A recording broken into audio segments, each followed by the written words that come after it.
And that is, he says in the Mamar that davening, on one hand, it's a time where we have these weapons, war, but he said it's not really the war itself. It's more of a preparation for the real war. What's the real war? The real war is what happens after davening. And in terms of the sword, this is called Cherev Shel Shalom, a sword of peace, and the other one is called Cherev Shel Milchama, a sword of war, which means that sword of peace is where the Eibishter promises Yidden will be so peaceful that you won't even have soldiers with swords passing through your country to go to another country. So it means that the sword of peace is that a sword of peace means that the person is coming in through this land, but the goal is to go someplace else. Davening is really the goal is the war that's going to be after davening. And what's the war after davening? So we said yesterday, these are the struggles with the Yetzer Hara, being honest in business, and keeping up with our learning schedule, going and keeping up with our davening schedule. Of course, it involves keeping the laws of kashrus out there, keeping the laws of tznius out there. But what he talks about in the Maimon, the first thing is actually about food, about eating, and how he compares it to the Beis Hamikdash and to the Mizbeach. So he says that why is eating like a war? You have to be very cautious. And the reason is because when a person eats, it could be two possibilities. One is, which is the ultimate goal, and that's the right thing, is that I lift the food up. And the other is that chas v'shalom, the food brings me down. And he said what it says in Tanya, that if a person eats food with Shem Shemayim for the right reasons, of course makes the bracha before, makes the bracha after, and eats it with the right intention to serve Hashem.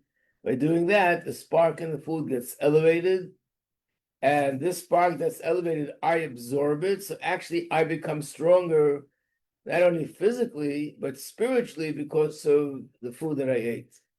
What if a person eats the food with a Shem Taiva, which means just for the pleasure of it? So the Alter Rebbe says, in that case, not only that I haven't accomplished anything, but something worse happens. The food up until that point was klipas noiga. By me eating it, not the Shem Shemayim, but the purpose of taiva, then we're bringing it down to a lower level and becomes shalosh klipas atmeis. So you brought up the question, the Alter Rebbe talks so much against not getting pleasure from food and not eating food for pleasure. And what does that mean practically for us? They started to explain something yesterday, and that is that there's certain things that they don't apply to us, not because Chaz v'Shalom there's any change in Torah, but because the world has changed and people have changed, and when circumstances change, things are applied differently. I'll give two examples. One example is what I mentioned yesterday, that fasting is a major part of something which enhances tshuva. And therefore in the books of Kabbalah and even in Gemara, we find how a person should do tshuva, and one of the ways is through fasting. When someone needs a bracha, one of the ways is davening and fasting. And then we find that even in Tanya, in the third volume of Tanya, Gersa Tshuva, we talks about Tshuva, he even gives us a list, how many fast days you should fast for this Avera, how many fast days you should fast for that Avera. Nevertheless, we know that the Rebbe made it very clear we should not fast. And we should only fast those fast days which we're obligated to fast. And the reason is because today people are weaker than what they used to be. And when a person is physically weaker, even in the times of Gemara, they wouldn't be allowed to fast because the fasting will do more harm than it'll do good. I'm not going to go into it now, but I hope you remember we spoke about this during Tishrei, that the fact that Hashem made it, that physically we don't fast, is not just, oh, there's no choice. Physically we're weaker, we have to not fast. It means that spiritually there's a certain advantage in the Aveda of not fasting. We explained it then that fasting means that the way I get closer to Hashem is by distancing myself from the Gashmias. And as we get close to Mashiach, the Aveda is by including the Gashmis and not distancing us from the Gashmis. So that's one example, how things have changed. Another example is that there's a mimer that the Frierdiker Rebbe said at the Rebbe's wedding. And in that mimer, the Frierdiker Rebbe talks about the greatness of Tillim and saying Tillim with tears and with a broken heart, and how this opens all the doors and what it accomplishes and so on and so forth.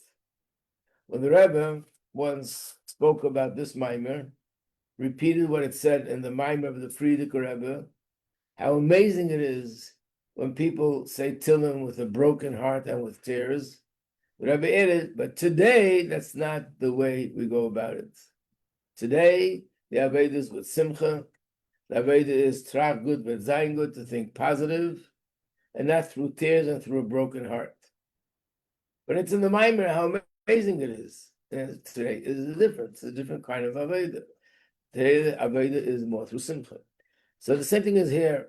Today, the Aveda is not by denying ourselves food. And to a certain extent, you could say if the way we grow up and the way we live, the standards of living today, is eating certain foods which years ago was considered a delicacy and it's something which is like really luxury. Today it's just part of our normal way of living. And very often when you think of it, people that eat the foods that we normally eat, I'm not talking about indulging in physical pleasure. That was never good. That's not a good thing now either. Indulging means like to go dive into it and you're obsessed with the food and so on. But the idea of a person getting pleasure from eating foods and eating the foods that we eat it's part of the way we survive. And if without it, people would be missing and they won't be able to function properly. Yeah. So in the Alter Rebbe's times, they would just eat non-good food on purpose, or they just would. Right. The Aveda was not to get pleasure, not to eat food for the purpose of pleasure. And therefore, they wouldn't eat food that has a very good taste in it, specifically. If they have to have a choice, they would choose one over the other. They would choose something which doesn't have a good taste in it.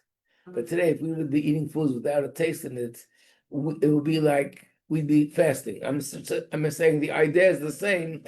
We'd be lacking. So nobody does it nowadays? Because I feel like I do know some people that. There could be some people that do it. Maybe everybody's different. But I think for the most part, people that would go into this kind of avodah, especially in a strong way, it'll bring them down emotionally, which does more damage than anything else.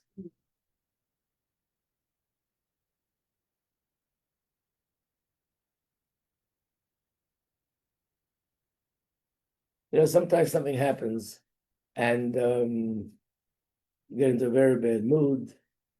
And then you sit down and you have a nice meal, you go out somewhere, you buy something good. Why do you feel better? It's a little soother, so to speak. It's just relaxing. So the foods that we eat on a regular basis, it's part of the way we operate, part of the way we live. And these are our so-called soothers. And if we wouldn't have them, it would interfere with our functioning in the maximum that we could function. It would do the opposite than it's supposed to do. So in a certain way, even eating these foods a certain way is in a sense the Shem Shemayim. It's making us feel better, making us more uplifted, makes me more in a better frame of mind, and I could serve better, Hashem better. And especially in our generation, where depression and sadness is like one of the biggest threats to people, and especially people who are into spirituality, they get caught into that net of the Yitzhara, to get upset and to be down. I didn't do enough, and I'm not really sincere, and I'm not pneumius, and I'm not this, and I'm not that. And really, it's all Yitzhara just to bring us down.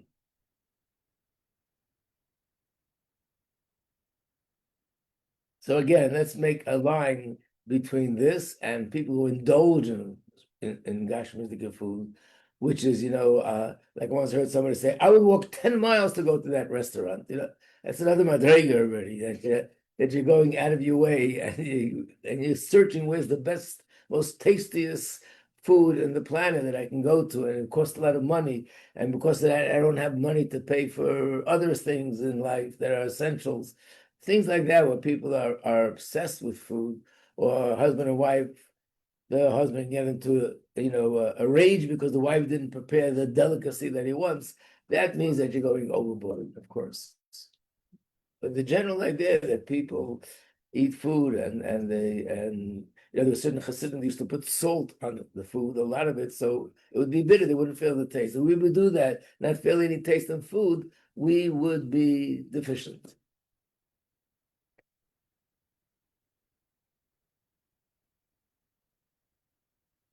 The Gamma Filu, let's go to the top of page 8. Afilu Eino Eichel Amalas Taibas Nafshe. This is the top line. It says in Tanya, even if a person doesn't eat and for the purpose of pleasure, he's not eating it for spiritual purposes. In that case, he's not elevating the spark. When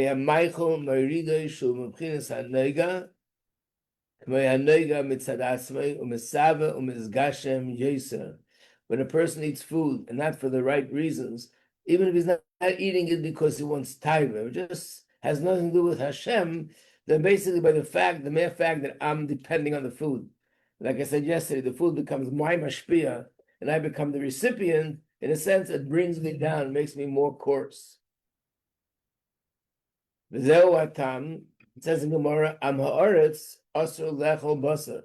A person who is an ignoramus is prohibited from eating meat.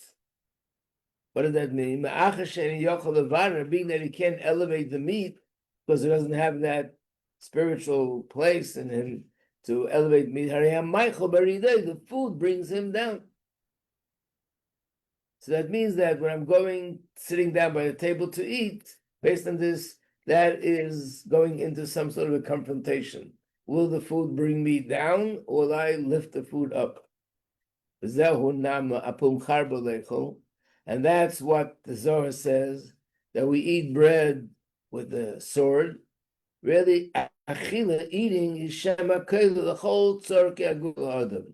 Sometimes eating means literally eating, and sometimes there's a broader definition that eating represents all the gashmizdika needs of a person. In this week's Parsha, there was something similar to that, where it says about Yosef was in jail by this person, Potiphar, and it says that he didn't think about anything else, only about the bread that he has in his house. And Rashi says that it's referring to his wife. In other words, other gashmizdika needs are also included in the word bread or eating. It could also mean eating in a more broader definition. And everything that has to do with elevating the sparks, which means the clothes that I wear and the food that I eat and the work that I do and the people I interact with, everything is Hare Amedes and Nefesh Bahamis Leneged. Nefesh Bahamis stands opposite me, and it stands in my way, and he's blocking me, and he's not letting me do it the right way. So we need to go to war, to fight with the Nefesh Bahamis, with Gabriel, and to overcome the Nefesh Bahamis. And this Aved is called Cherev Shel Milchama. This is the sword of war, not the sword of peace. The davening is the preparation. But when a person is davening, the Zohar uses these words, Shas Karava, the time of davening is the time of war. It doesn't say it's a war, it's a time of war. I mean, it's related to war. and it's called Cheresh Shalom. In davening, I'm also elevating something, but I'm not elevating the food or the clothing or the people that I'm dealing with. I'm elevating my nefesh Bahamas and making my nefesh Bahamas stronger and more refined, so that when I go out there and I'm dealing with people, I won't be angry, I won't have jealousy, I won't be arrogant, I won't be dishonest. But right now in davening, I'm not dealing with all these things, but I'm dealing with my personal nefesh Bahamas, and that's what I'm there to refine, my nefesh Bahamas. How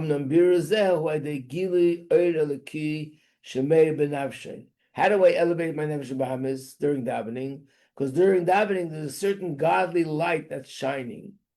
And this is Bizbonenus Belakus, because I'm meditating on godliness. What's the whole davening? The whole davening is about Hashem, how Hashem creates the world, and Hashem gives us life, and heaven, and earth, and animals, and trees, and we go through Hashem's greatness.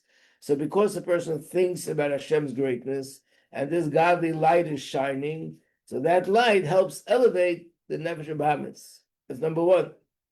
And as a result of my meditation, Hamid is the Nefesh Elokis, Heimebchinis, his Eirus, my midas of my Nefesh Elokis, which means my love and fear and emotion for Hashem, are more excited. I'm more conscious of them. I feel those feelings during davening. But there's always been knuckle Yosef Aveda, so the Aveda of overcoming my Nefesh Bahamas is easier, because spiritually I have a lot sort of going for me that's helping me do what I'm doing. I'm davening, I'm in the shul, and I'm thinking about Hashem, and this makes me excited about godliness. So because of that, it's easier to overcome Nefesh Bahamas. But when a person's eating, it's torn over here. Let me just use this. When a person is going out to war, which means eating, it's not a time to meditate on the greatness of Hashem. You can't be being mizbein the whole day. You have to go to work. I heard this from my grandfather, that his father-in-law, who was also a chassid, so he was once watching him eat. He took a piece of bread and he put butter on it, and he was putting the butter on the bread, and he was going like this. What happened was he was thinking about a mimer, and he forgot what he was doing, and he smeared himself over the butter. So generally speaking, that's not the time for meditation. You're supposed to see what you're doing, eat the food, put it into your mouth and into your ears. You have to go do what you have to do. But davening is a time that. So what he's saying is like this: the difficulty when after davening is twofold. Number one, I'm facing the enemy in a sense. In shul, I'm not. While I'm davening, I'm with the siddur, I'm with Hashem. The second thing is, during davening, I have more spiritual support because I'm thinking about Hashem, and the thoughts about Hashem get me excited about Hashem.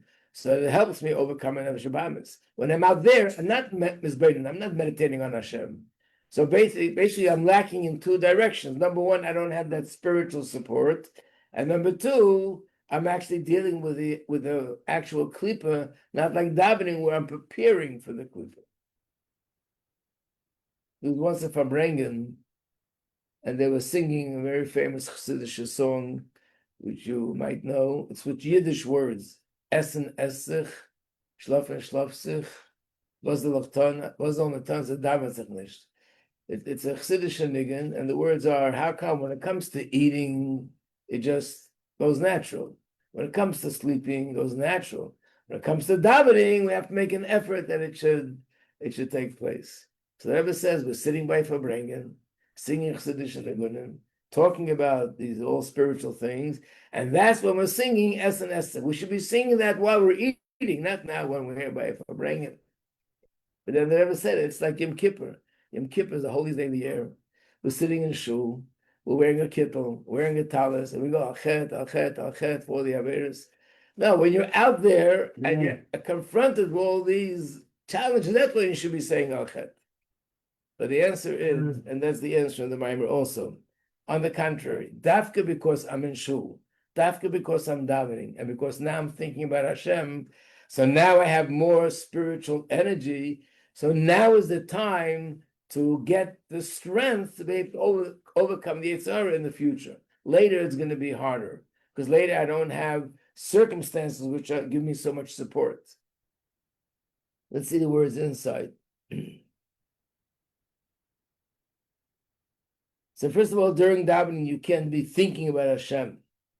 And even though based on tefillah, and all the excitement and all the emotion that I felt during davening, in case you lost me, I'm on the line that begins with the word be'es. Everything that I felt during davening, be'es tefillah, harei almu, these are feelings that they become hidden, achra tefillah, after the davening.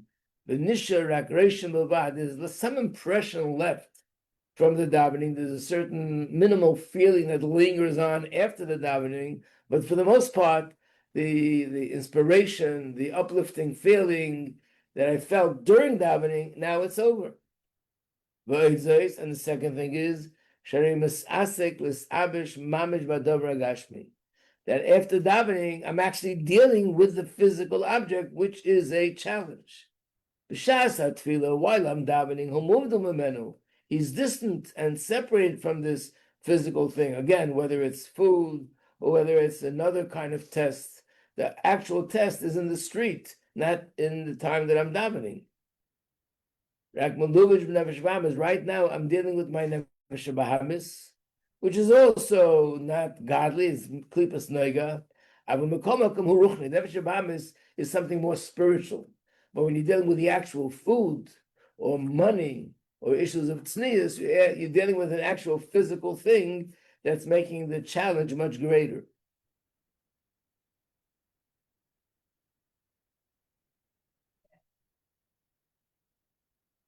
So again, the light that shines during davening is hidden. The challenge that's challenging me is so much more open right now, so much more tangible now. That's why the war after davening is a much greater war, a heavier war. So what's the advice? This is the advice. To make this war easier, during davening, that's when he makes a heskem. Heskem means like a hachlata. He makes a resolution how I'll conduct myself for the rest of the day. The b'shas tefillah, because during davening, Meir Gila Erben Nafshay, he does feel a little bit more spiritual. And he's separated from the physical challenges. So it's easier to make that resolution. He makes a resolution how he's going to conduct himself, what he's going to be eating and drinking and doing other gashmizika things. And this resolution, Yeshli Koyach Chazak, has a very strong power, and it helps when he comes to doing that gashmizik activity, he'll do it in the way he made the resolution earlier during the davening of the morning.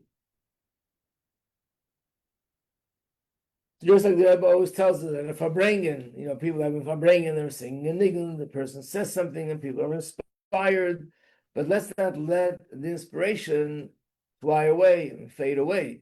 How do I do that? I make a hachlata. But the person says, okay, during the Farbrengen, it's easy to make a hachlata, but when I go outside after the Farbrengen, I'm back to where I was before. No, if I make a hachlata during Farbrengen, that achlata will stay with me, and that'll give me the strength that when the situation comes up, I'll do it the right way. So do you make the hachlata right after davening? Achlata during davening. When I see something in davening, let's say I talk about loving Hashem, I think to myself, so love Hashem for me would mean that I'll give up on what I think would be physical gain, and I'll do what Hashem wants me to do, and not do what the Gashmis wants me to do.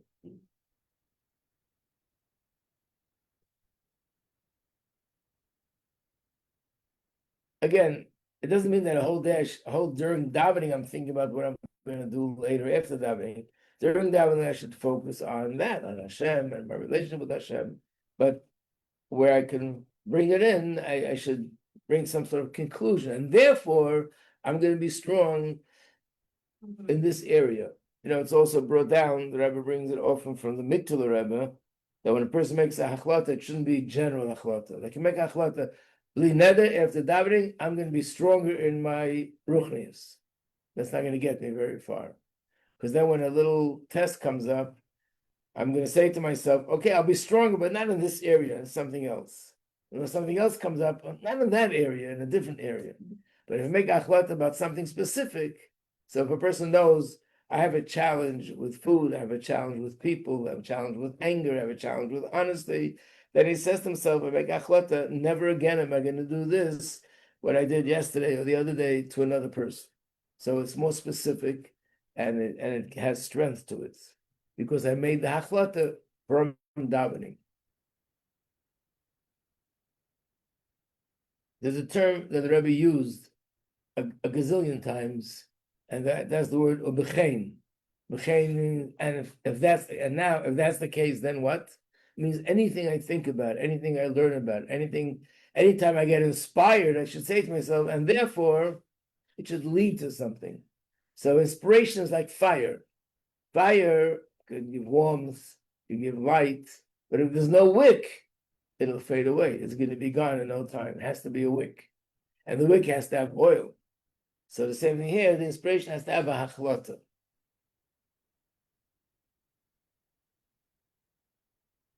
So when I'm eating, that's called, again, eating means not only eating, when I'm engaged in my gashmistic activities, that's the war. But when I'm davening, it's called cheresh shalom. Because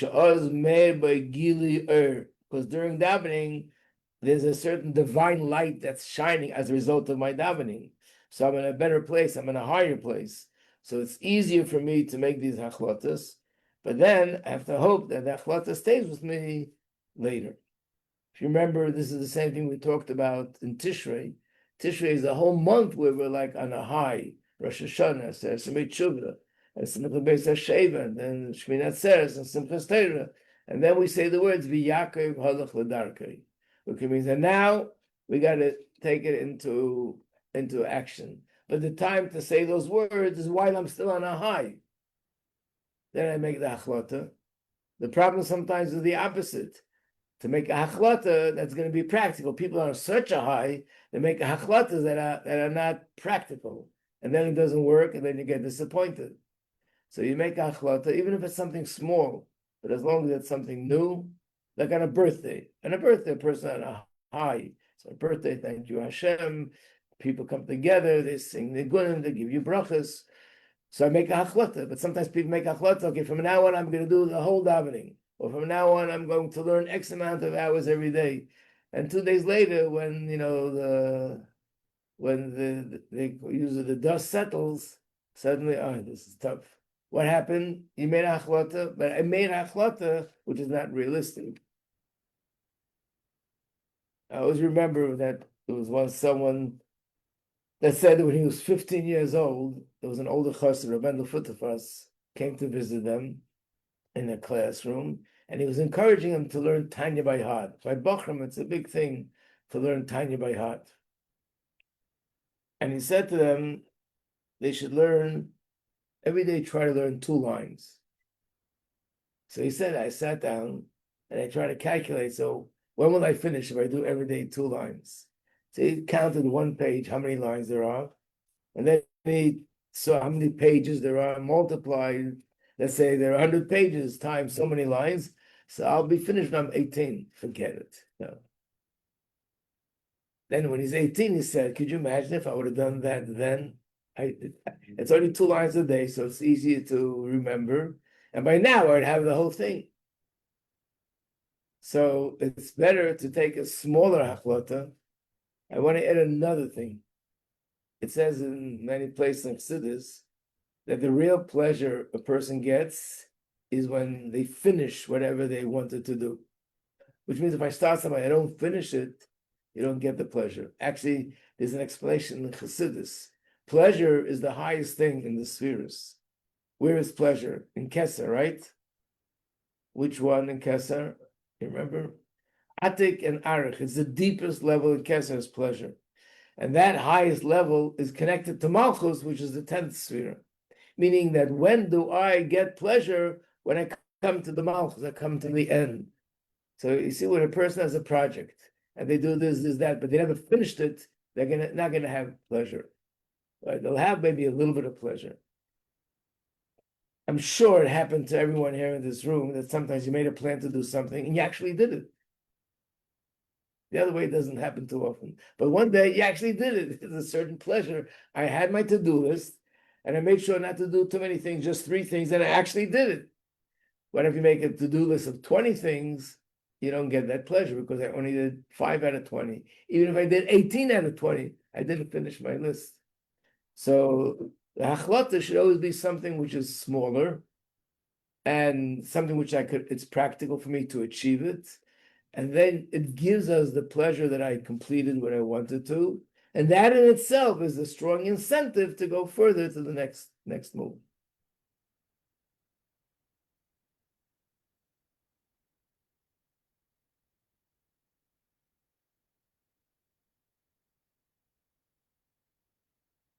Okay, now we conclude the mimer again, because next week I'm planning to learn not the new mimer, but just for the few days of Hanukkah to learn what it says in the Chassidus about Hanukkah, like we did with Tishrei. Let me see how much we can finish here for the mimer. I want to finish at the end because then there won't be any pleasure unless we finish to the end of the mimer. I'm contradicting myself. But let's try to finish what we can. Now we'll go back to the beginning of the mimer where it asks those questions. Well, Yaakov said, I'm giving you a portion, one more than your brothers. I took it from the Amori tribe with my sword and my bow. The fact that Yaakov went to Lavan was Avedis Habirurim. Lavan, in those days, the sparks of Kedusha that were in this world that needed to be elevated were primarily by Lavan. Just like we know that when Eden went in Mitzrayim, they went to elevate the sparks, because where the sparks located? Mainly in that generation in Mitzrayim. Where they are located mainly in other generations. So it says wherever the majority of Yidden are found, that's where the sparks are. The reason why Hashem made that most Jews ended up in America because the sparks are now over here. That has to be elevated. So Yaakov went to Lavan to elevate the sparks. And there's 2 ways to elevate sparks. One is called a peaceful way, and one is called Mechamen, one is called B'derech Menucha, in a peaceful way.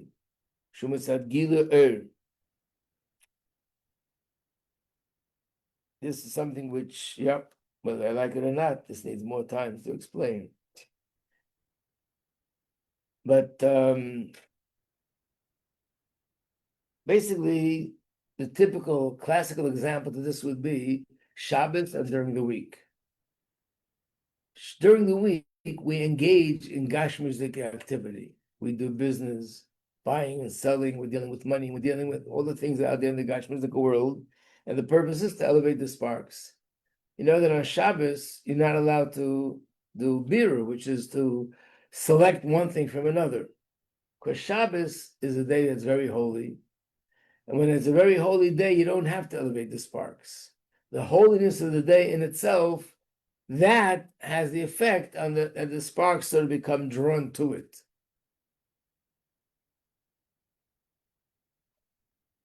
It says in reference to Shlomo Melech, that Shlomo Melech, as we know, he was the king over the whole world at that time, and the light of godliness that was shining in his generation and through him in the world was so huge that it attracted all the sparks to become included in that light. And that's why we find that many other kings came to Shlomo HaMelech and they came to him and took advice from him and so on.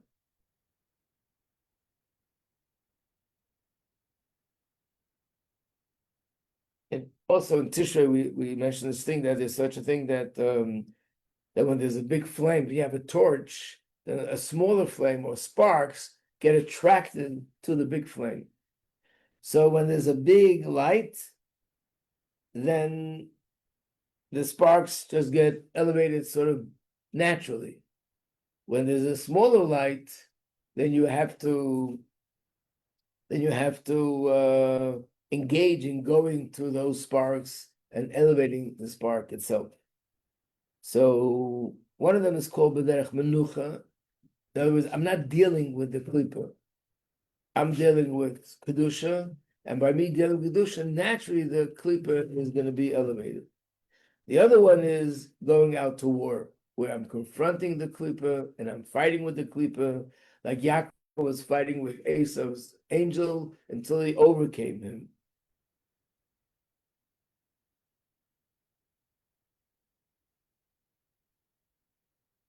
Even amongst tzaddikim, we find there's certain tzaddikim. And it's interesting that, in a sense, this is the difference between the Baal Shem Tov and the Mezritch Magid. Baal Shem Tov traveled a lot. There's so many stories. We took as students, we went on horse and wagon, they traveled here, they traveled there. Wherever they traveled, they made the people either Balei Tshuva or got involved in Chassidus. Mezritch Magid didn't travel anywhere. And Chassidim came to him. I say, with our Rebbe, we also see something similar. If you look at the history of the Frierdiker Rebbe, the Rebbe Rashav, they traveled to different countries, different places. The Rebbe was pretty much stationary here, and people from the whole world came to the Rebbe. So it means that Baruch there's two ways to elevate the sparks. One is that you're dealing with it and engage with it to elevate it, and the other is that there's something that's shining that's so bright that naturally the sparks get elevated. Of course, this was in those days, in those times, but there was a big chassid. His name was Ichna Masmid. And before the Frierdiker Rebbe came to America, he was going to America to collect money for the yeshiva. And he asked the Frierdiker Rebbe, so while he's here, should he try to teach people chassidus or whatever, or should he just do what he's doing? He was a chassid. That was probably one of the biggest chassidim of that generation. He would daven for hours and hours. There were times where he davened Shachris, and after Shachris, it was so late, he had to daven Mincha, and after Mincha, he had to daven Ma'ariv, and after Ma'ariv, he sat down to eat breakfast. So the Frierdiker Rebbe told him, you just do your Avodah, and other people will be they will be lit up by you davening the way you daven. In other words, there's sometimes in some situations you don't have to engage with the other. You just do your thing, and like a candle. You light the candle doesn't have to light up the room. Once there's a flame burning, the whole room gets lit up naturally. And there's sometimes where you have to go to certain places and light it up. So he's going to explain that's the difference between Yosef and his brothers. But we'll need more time for that. So I'm afraid it'll be after Hanukkah, Mr. Hashem, we'll get back to. We have to finish the Mamar because otherwise, we're into trouble. So a good Shabbos, everybody, and a Freilich Hanukkah. And we'll meet the Mr. Hashem again on the first day of Hanukkah, hopefully in Yerushalayim, by the menorah of the Beis Hamikdash.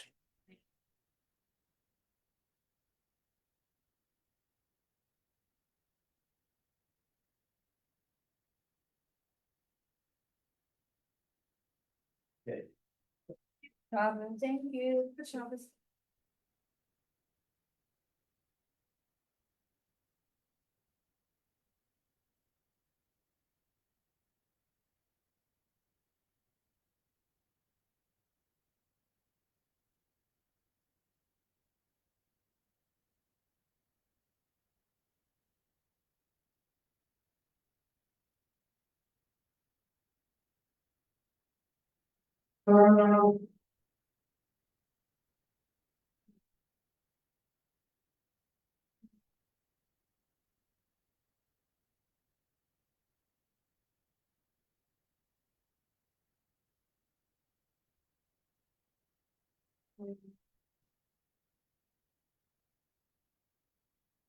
You have hand sanitizer?